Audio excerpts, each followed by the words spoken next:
And I just want to give an acknowledgement to Mallory Lindsay, who sort of is the seed for some of this work, because I attended a conference, online conference with a group of middle school educators recently, and this was one of the ones that came up. But some of these you may recognize. Some of them are at no cost to our to the you know, for the app, and then some of them do have I think there's one or two that has a small fee. So I'll just go ahead and share this. So anyway, from the environmental science aspect, there's, and I think all of you have already hit on this, just as teachers in the classroom, whether it's, you know, K through 8 building, whether it's like, you know, 5 through 8th grade. The school that I teach at, 5th grade is considered middle school, with a smaller class size, and public school might be 6th through 8th grade. And so it allows the students to work together. This was really important during the distance learning.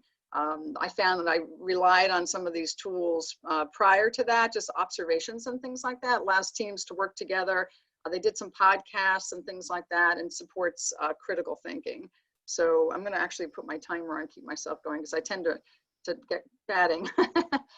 From the technology side, what Susan was just saying, where you can document things, you're not actually collecting their notebook. I've always been really hesitant to do that myself, because I feel like, you know, just when the kids need to like be writing in that notebook and you've got that consistency going, all of a sudden you've got a stack of journals on your desk that you're grading, and some event is occurring, some storm, winter storm, whatever, and you've got the notebooks at school. So they write on paper, and then the paper gets lost. And so keeping things intact is really important. And it actually, I always tell the kids that when they walk into the classroom, that I consider them scientists. So I expect them to behave like scientists and document everything. So that early research that you're doing with the 2nd graders is exemplary. And I just really commend you for doing that, because I work with 5th graders, and I can tell the teacher is ahead of me with those students who did that in-class hands-on science. It's, you know, really does empower those kids so they can communicate,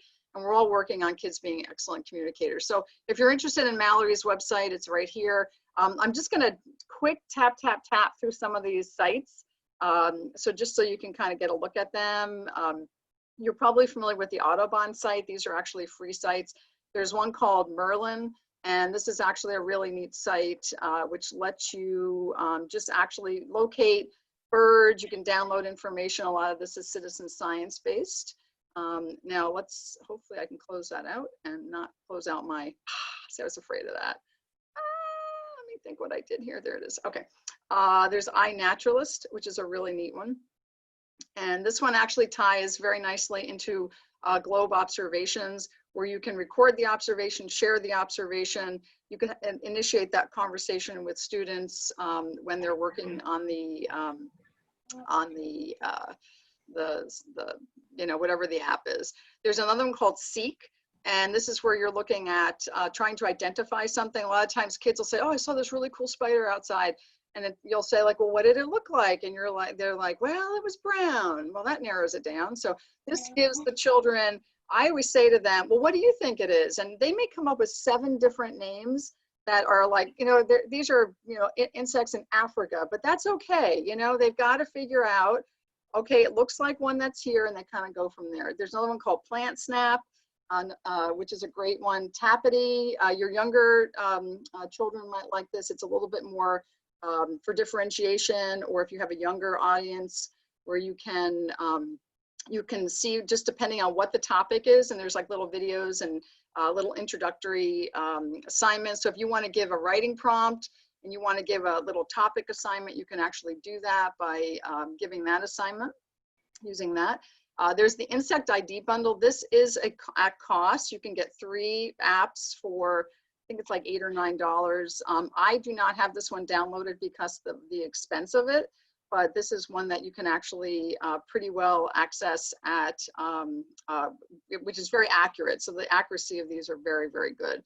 And then when you're out doing your aerosols or your cloud cover, or you're doing any of the GLOBE protocols, the kids are always noticing other things that are going on. For instance, you're out on the football field and you're doing a cloud observation, but they notice, hey, it's cooler here than it was on the pavement walking to the football field, you can tie these apps in pretty nicely with that.